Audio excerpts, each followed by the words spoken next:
Good evening, everyone. How are you? Are you out there? Great. How are you? I am Linda Johnson Rice, and I have the honor and privilege of being the president of the Chicago Public Library Board, and I bring you greetings on behalf of our board, and thank you for being here this evening for what I think will be a very interesting, informative, and enlightening conversation. We are here to host Senator Ron Wyden and hear him discuss his new book, It Takes Chutzpah. We all know what that means, I believe. Sometimes it takes chutzpah for us to just get up and get out of bed. But we are all here, and he's going to have a great conversation with our Governor J. Pritzker. And I'm so excited because I do want to take one quick note and just say what a champion Governor Pritzker has been for our libraries.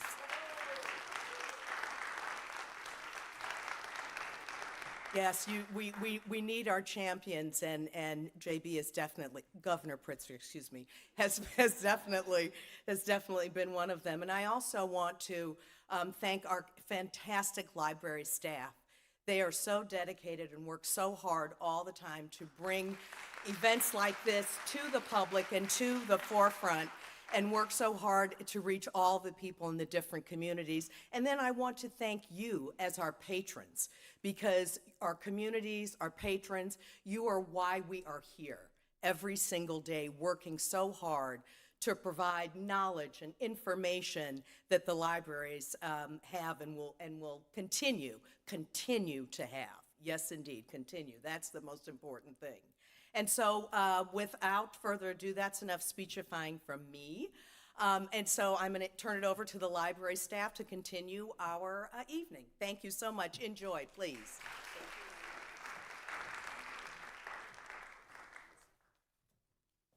Thanks so much, Linda. Good evening. Welcome to Chicago Public Library. I'm Jennifer Lezak with the Cultural, Civic, and Literary Engagement team in the Adult Services Department. And on behalf of all of us here at CPL, welcome. Before we begin, we ask you please silence your cell phones. Thanks to the library staff, and thanks to the bookseller. Books are available for purchase in the back of the room, and Senator Wyden will sign books at the conclusion of the program. Tonight's event is also being live streamed on CPL's YouTube and Facebook channels and will be available for on-demand viewing immediately following the event. As Linda said, tonight we are thrilled to welcome Senator Ron Wyden and Governor J.B. Pritzker to discuss Senator Wyden's book, It Takes Chutzpah, How to Fight Fearlessly for Progressive Change. Senator Ron Wyden, a Democratic senator from Oregon, served in the U.S. House of Representatives from 1981 until his 1995 election to the U.S. Senate. Oregonians and all attentive Americans know Wyden as a senator who listens and innovates. The son of two refugees from Nazi Germany, he was born in Wichita and lived in Chicago, St. Louis, and Washington, D.C., as his father, Peter Wyden, a journeyman journalist and later a best-selling author, pursued his career and curiosity. Wyden's new book, It Takes Chutzpah, is an inspirational call to action by a senior U.S. politician, describing how Americans of all age groups, persuasions, and occupations can defy convention, chart new pathways for their communities, schools, at work, and in life.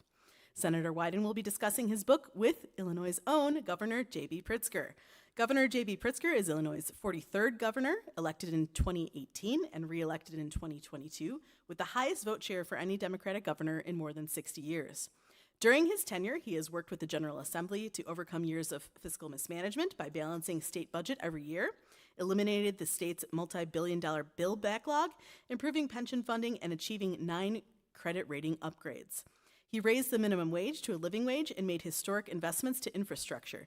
Governor Pritzker led nation-leading climate action and clean energy expansion, creating thousands of new jobs and doubling the state's renewable energy production. With a focus on families and children, his leadership has led to an assault weapons ban, nation-leading reproductive rights protections, a ban on book bans, and guaranteed paid leave for every worker in the state. Please join me in welcoming Senator Ron Wyden and Governor J.B. Pritzker to the CPL stage.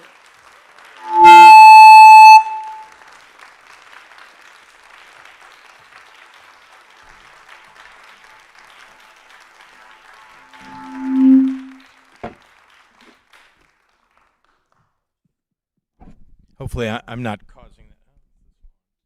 Can you all hear me? Yes, you can now. There you go. Or I could just sit here all night and just hold up the book and remind you all that he'll be signing these afterward. What a great evening. It's great to see all of you. Thank you all for coming out, and especially for someone really as spectacular as Senator Ron Wyden. I should point out to many of you that that I was a staff person. Sorry, I'm going to make sure and hold this to my mouth. I was a staff person on Capitol Hill in the early 1980s, working for a congressman, the only Holocaust survivor ever elected to the United States Congress, a man named Tom Lantos. And I was, 19 years old when I worked as a lowly summer staff person, and we all knew who Ron Wyden was.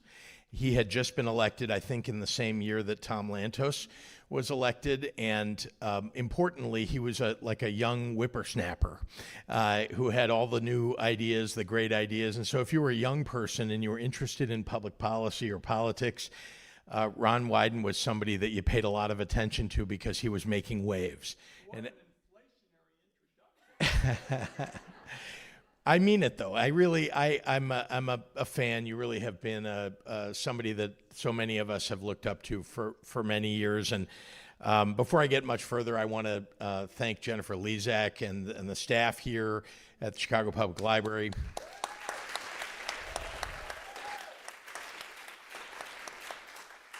And remind them and thank them that I was married here at the Chicago Public Library. We were the first wedding ever at the this particular Harold Washington Library. And I loved it here. Love it here. 32 years, well, in about 2 weeks, 32 years we've been married, and it's all because we got married at a library. I also want to say just my friend Linda Johnson Rice, who we've been friends and close friends for decades now, and just somebody who always is a champion for the best causes in the city of Chicago and the state of Illinois, and somebody who I follow because wherever she leads is worth going. So I want to thank you very much, Linda, for all your great work for the Chicago Public Library as well as for the city of Chicago and the state of Illinois.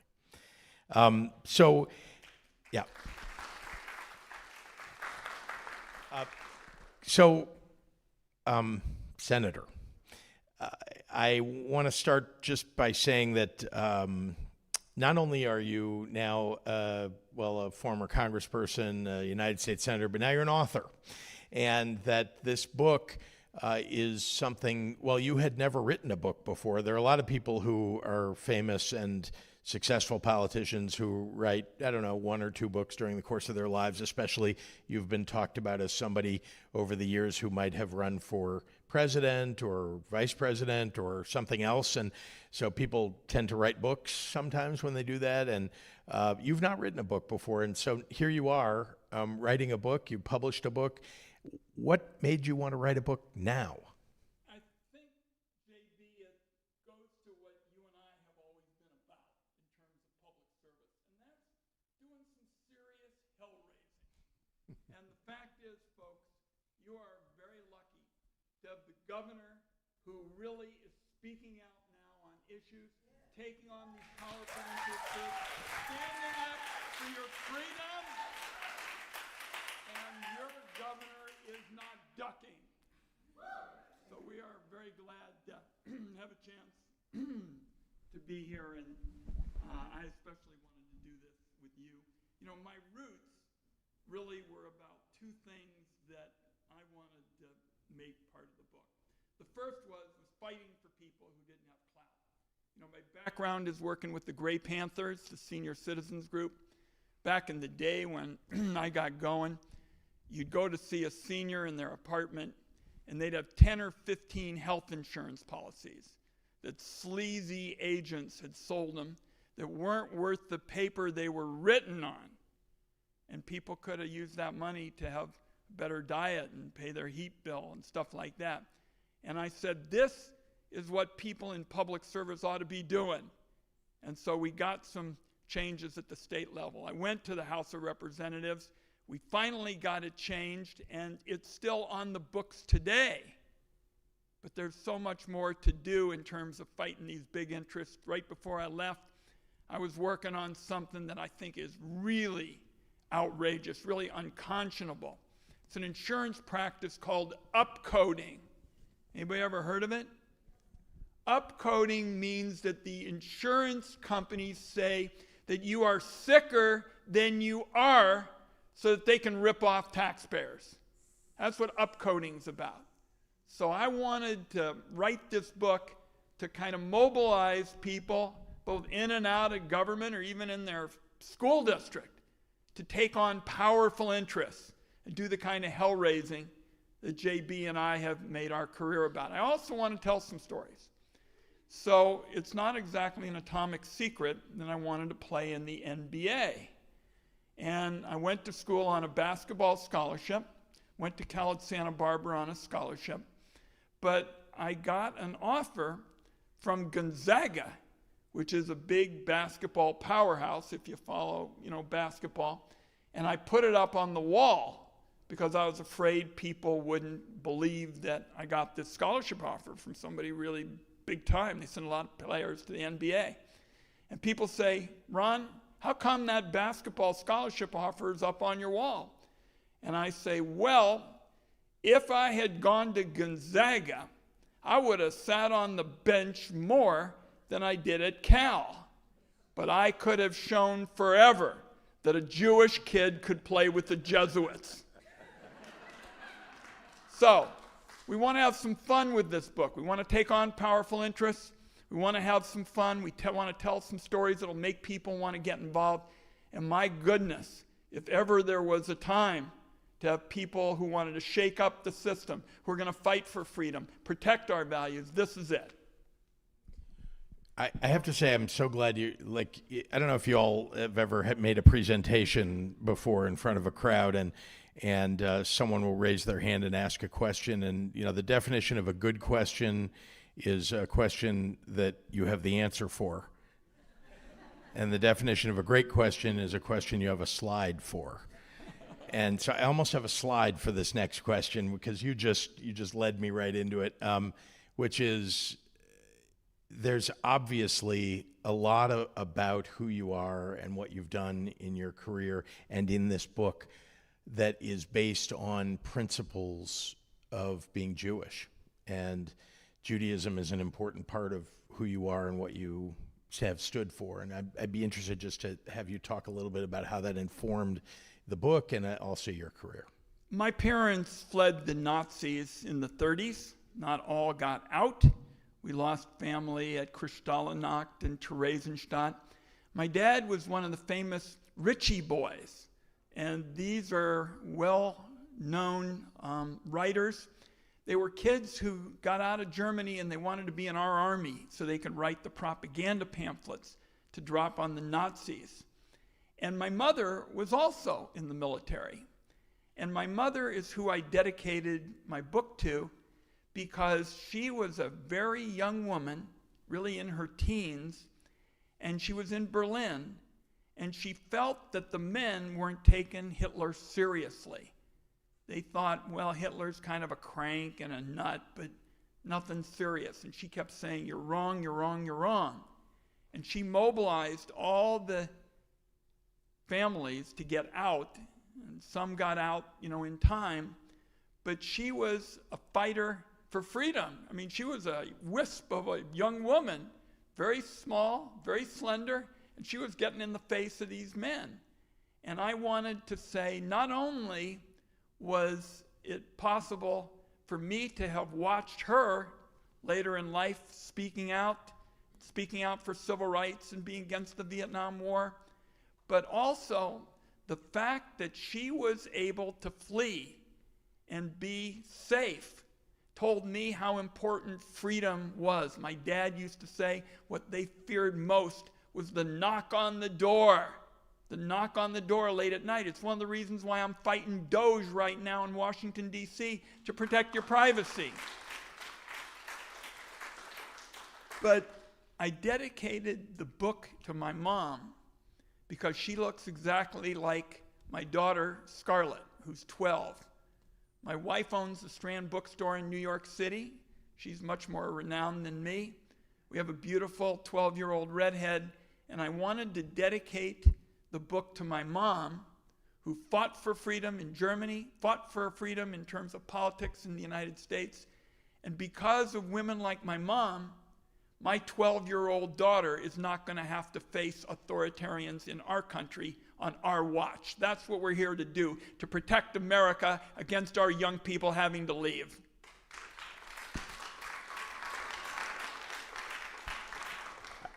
I love that story, and we share that in common. I was inspired by my mother, who also was a fighter for LGBTQ rights and for reproductive rights, and would take me around with her as she would, whether she was marching or in meetings or anything else. I was the youngest kid, so I'm not sure she did it just because she wanted to teach me about that, but as much because my older siblings were out playing with their friends and she had to do something with me. So she brought me along. I got a chance to beat the crowd on marriage equality by about a decade, because we were having a big Senate campaign when Bob Packwood resigned after, hassling scores and scores of women, and a big crowd of press people came up to me and said, "Where do you stand on marriage equality?" And I'd never been asked, but I said, "If you don't like gay marriage, don't get one." And that was kind of my position in terms of speaking up for freedom and making sure you can make your own private choices without the government. Your mom would be proud. She would be proud. So the book, if for those of you who haven't read it, the book has essentially 12 rules. They're called Ron's rules of chutzpah, and when I saw that, I immediately thought of I don't know if anybody saw the History of the World Part 1, which was Mel Brooks. Do you remember? And he dresses up as in the movie. He comes down off the mountain as Moses, and he's carrying 3 tablets that have 5 commandments on them each. And he says, God has sent me and brought to you these 15, and then he drops one of the tablets and it breaks, and he says 10 commandments. And I thought 12 rules of chutzpah.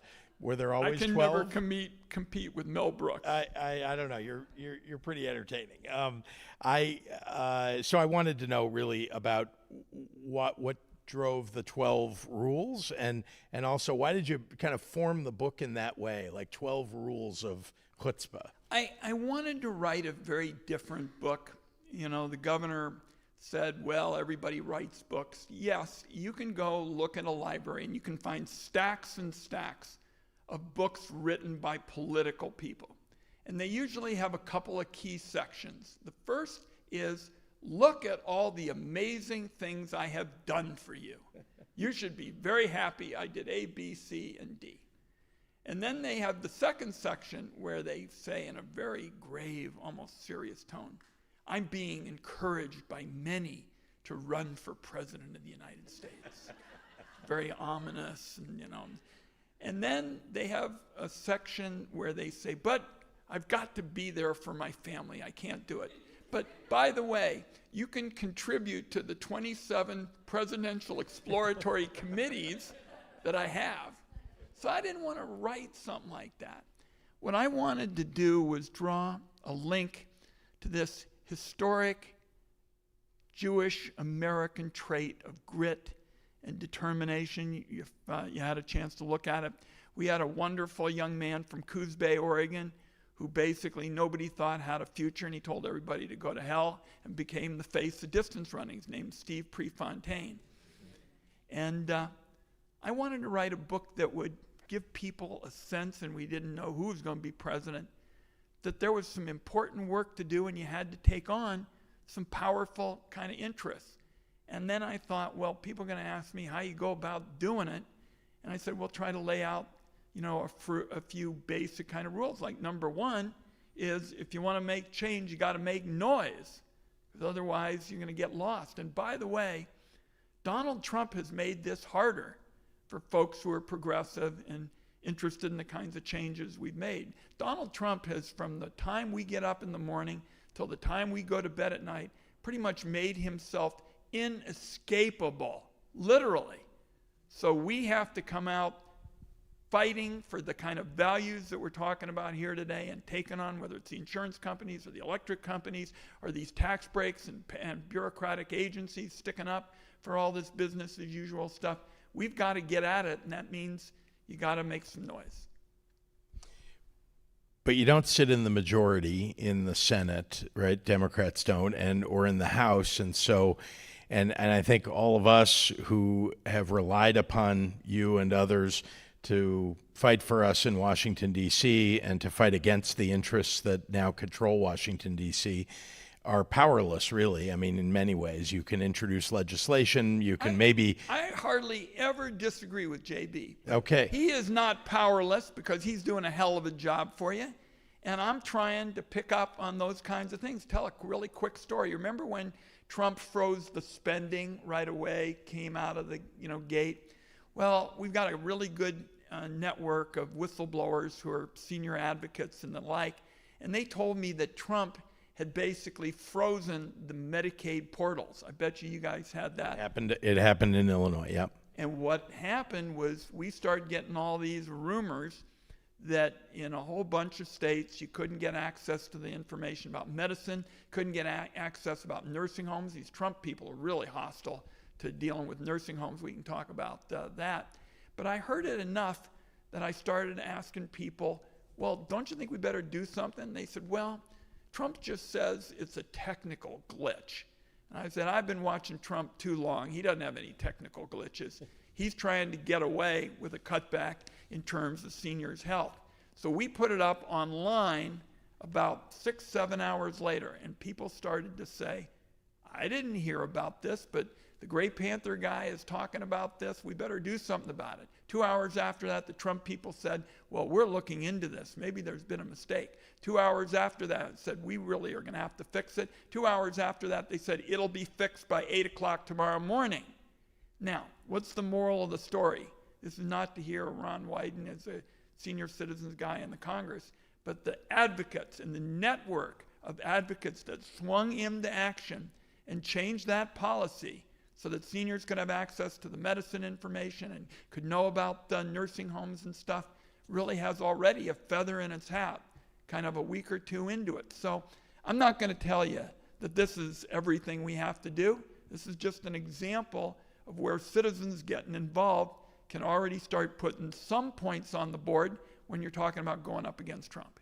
So what would you say to people here who are asking themselves and their neighbors and their friends, what can I do? I feel powerless. What can I do? What would you say? As a general rule, I say, pick a passion. Pick a passion that's important to you. You've heard that I kind of got into this with seniors back in those days. If a town had a lunch program, that was a big deal. You didn't have AARP and all this kind of thing. So I had a passion. And I said, I'm going to try to drill down into it, and I'm going to learn about it. I didn't know Social Security had a 7-digit, number. I didn't know much of anything about it. So you drill down into it, and then you go out and build allies. Those are the kind of 3 sort of bedrock principles. And what we did on the Social Security nomination, because we had a really bad person nominated for this, we said at town hall meetings when we had folks, how many here belong to AARP out of curiosity? So we got some AARP members. I said, AARP folks, if you come from a state that has Republican senators, get on the phone with your friends, people maybe you went to summer camp with or you got to know, call them up and say, we're going to need your vote next Tuesday in the Senate Finance Committee. And we were able to keep all of the Senate Democrats against this really flawed choice. And by the way, he's still a flawed choice and responsible for some of the problems we're having with the phone lines and the offices and the equipment and all this. I mean, they're taking a Social Security program, and I'm going to use these words specifically. And I think what they're doing is they're hollowing it out because their secret agenda is privatization. And I want you to know, as long as I'm the Democrats guy on the Finance Committee and Social Security, forget it. They are not getting privatization. That's why they call you the Gray Panther guy. And have, by the way, since you were about 30 years old. So I've had some hilarious things. A kid came up to me the other day and said, hey, you're the senator who's a basketball player. Yeah. I said, back in the day you were good, I heard. I said, not really. I was okay. He goes, Coach says I got to buy your book. I said, huh? He said, yeah, Coach says if I buy your book, I'm going to be able to make the team. And I said, how's that? He said, because I want to learn all about this thing called hoopspa. So we're having some fun, too. All right, so one of your rules, it's rule number 2, is always play the long game. Yeah. And there's a story about, I mean, and this tells you a lot about, you know, the roots of fighting for reproductive rights at a time when, you know, it was still an extraordinarily difficult, frankly, we're back in a moment when it is extraordinarily difficult to maintain. But you've been at this for an awful long time. Can you tell the story about, play the long game, but it has to do with abortion rights? Mifepristone, the medicine that is the alternative to surgical abortion, was little known when I was kind of a kid congressman, but I had already begun to think that, Gesundheit back there, the far right is clearly trying to drive science decisions through politics. And what I wanted to do was just the opposite. I wanted to tell people, let's have these medical judgments driven by science. So I was on this committee that at the time was certainly not the kind of hell-raising operation that JB and I are always about. They have, well, today we're looking at Rule 73B, paragraph 9 of the Internal Revenue Code and blah, blah, blah, blah, blah, whatever. And I said, I'm going to get some small drug companies and we're going to look at mifepristone because this is showing great promise in offering a alternative to surgery. And as we did the hearings, we saw all these far-right guys. Some of you may remember the name Jesse Helms. He was throwing all kinds of stuff in the FDA files about we were left-wingers and all the rest. And so we started our hearings, and the Food and Drug Administration was controlled by far-right people with Bush. And at one point I asked them, what was their concern about mifepristone? And the FDA director actually said, we got it in the book, he said, well, it was kind of a matter of intuition. I said, you mean the intuition is you can just be far right and that's all you need to do? You don't need to look at the science? And you go, blah, blah, blah, blah. Anyway, we fought him hard when George Herbert Walker Bush was in league with Helms. And then Clinton, as you know, won the election. And Clinton, and he called us up like 2 weeks after the election and said, you're going to get this decided on the basis of science rather than politics. Fast forward, we had 25 years of really great success based on science and medicine in using mifepristone. And now you got this right-wing judge out of Texas, Mr. Kaczmarek, basically trying to run the whole country as a regional judge and take this away. So once again, what we're doing as we try to deal with these challenging times is spelling out some principles. And one of them should be, we're not going to take the rights of people away for politics when science says don't do that.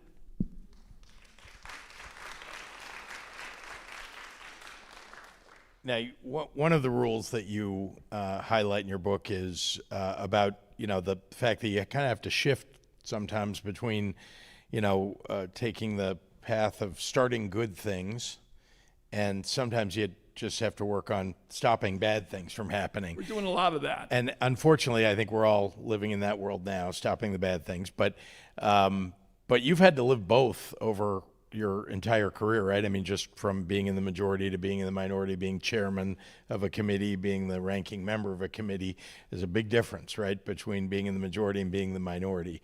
So can you talk a little bit about that rule and how you've had to kind of manage through a lot of different, and, you know, I love that you mentioned George Bush because it all seemed so terrible back then. George Bush, you know. I would trade any moment now, you know. But let's face it. I mean, it was a far cry from, I think, what you wanted to accomplish and what you wanted to do when George Bush, Ronald Reagan were in power from, you know, what's happening today. But tell me about that shifting, you know, management of getting good things done coming up with new, when you're a new ideas guy. So, but then there's an awful lot of time when your new ideas don't go anywhere and you just have to stop a lot of bad stuff happening. Well, it also is a byproduct of something quite close to this, which is, let's say as advocates, as we work for people and take on these issues of healthcare and science and taxes and economic justice and the like, we'll work with anybody. We'll work with anybody if they're for the right thing. But if they're not, we're going to take them on. And I think if you're blunt and you're direct, particularly in the town of Washington, D.C., which, as the governor knows, is rarely either blunt or direct, I think you can have a chance to get some people who will work with you. For example, you might have seen the paragraph about Senator Olympia, section about Senator Olympia Snowe, the Republican from Maine. It was kind of expected that one day there would be a Snowe-Wyden bill on prescription medicine, and the next day there would be a Wyden-Snowe bill on tax fairness. And we would always try to find things that we could agree to. And I think one of the reasons that she's not in the Senate at this point, she wanted to do something else, because too much of the game back there is a game rather than something based on principle. And I hope that the rules will be helpful to people in terms of trying to guide them to some promising areas and do it for the right reasons. You do so much for the right reasons, and I mean, over the years, honestly, I think you've taken on a lot of burden for being in the minority. You know, my own definition of a progressive is not necessarily somebody just who believes in all the progressive ideas of today, but I think back to, you remember Senator Terry Sanford, a U.S. Senator from North Carolina, who had been governor. I worked for him, and he had been governor of North Carolina in the early 1960s. He was a progressive. Why do I say that? Because you might look back and say, well, you know, some of his ideas weren't all that progressive by today's standards. But he got elected in 1960, took office in 1961, and integrated the schools. He was the first Southern governor to integrate the schools in 1961. And by the time he was done, he couldn't have been elected dog catcher because he did the right thing. Of course, 25 years later, he got elected to the United States Senate as a 70-year-old man because guess what? He did the right thing 25 years earlier, and finally everybody else caught up to him. That's my definition of a progressive. And I want to say the same thing about you. That is the definition of, I think, your career, that you have been ahead of your time and willing to go out there and be unpopular at moments. You obviously get reelected time and time again, so somehow you're getting past the doing the unpopular things. And part of this is JB and I are people out there. We're people guys who want to listen to people. I've had, you'll see it in the book, 1,120 open to all town hall meetings. And I go to every county every year. We have 36 counties. One of my staff said, just remember, lots of these counties have more cows than people. And then he smiles and he goes, most of the cows aren't for you either. And, you know, part of that is having fun. You know, a few nights ago, I was in Curry County, an itty-bitty conservative county. There's somebody who knows Curry County on the border with California. Walked in the room, it's Saturday night, itty-bitty town. They had several hundred people. I said, it's Saturday night. And I said, it's Saturday night in Curry County. Well, we're not going to make this a regular Saturday night here. We're going to start the program by saying, live from Curry County on Saturday night, it's democracy evening. And everybody said, okay, we're going to say, we got some serious stuff to do, but we're going to also have some fun about it. And I think that's part of staking out these principles and standing for something right, saying, let's use it for the right thing. Okay, this is the last question because we don't want to keep anybody too long, but your Rule 12, I'm skipping over my favorite rule, by the way, which I've talked to you about, which is about pushing boulders up a hill. But you'll buy the book and read that one. But this one, can they ask a question or two? Yeah, absolutely. I love that. Yep. Yeah, great. But I just want to throw this one out at you. Maybe you can give a quick answer, which is you talk about developing political capital, and that it doesn't earn interest; you have to spend it. on things that you care about. So can you just talk for 1 minute, and then we'll take questions from the Yeah, audience? the countryside is strewn with people, particularly on health care, who really haven't been bold. And I will tell you, it's really heartbreaking because I've seen a number of them. They mean well. I thought we could have gone further in the Obama years. And I thought that President Obama was talk about chutzpah. I mean, here was somebody who'd been in the Senate for like 20 minutes and was an incredibly good presidential candidate and leader and the like. But I thought some of the people in the administration weren't pushing us hard enough. And so that was the point I wanted to make is you got this political capital stuff, and you ought to really use it.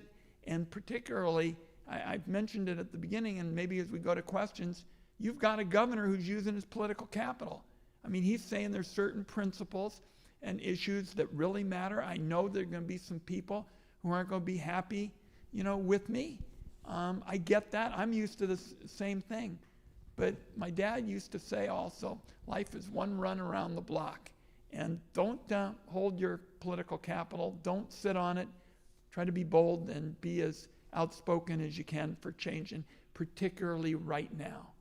Right now, what we need are people who are going to say, and it's why I really am in disagreement with these law firms that basically went along, with Trump, who basically said, yeah, we'll have to do this and this and this. I said to myself, my wife agreed to marry me because I'm a lawyer in name only. She said, you're not a real, lawyer. But what's justice all about? I mean, that's what all of those figures in courthouses and, the like are all about. So I think JB is talking about an important issue, and we have a couple minutes. I'm breaking all the rules because I'm getting signals. But I, if it's, go ahead. I'm so sorry. Jennifer, We yes. don't have time for questions because we want to don't. make sure we get to the book signing before Okay. the library closes at 8 o'clock. Lots of time for questions at the book signing part, Yes, though. yes, So, yes. yeah, right in person. I got a long closing address. Thank you. What a treat it is to be here with all of you. I am barely a household word in my own household. And to be able to waltz in to Chicago. By the way, Harold Washington and I were in the same class for Congress. What an amazing man he was. And, I don't have the chairmanship, but I can just make a motion that our conversation be continued in the days and years ahead. You got a hell of a governor. I'm so glad I get to partner with him. Thanks, everybody. Thank you so much, everybody. One more round of applause for Senator Ron Wyden, Governor J.B. Pritzker. Thanks to all of you for being here as well. Books are available for sale in the lobby. I have heard that the book is almost sold out.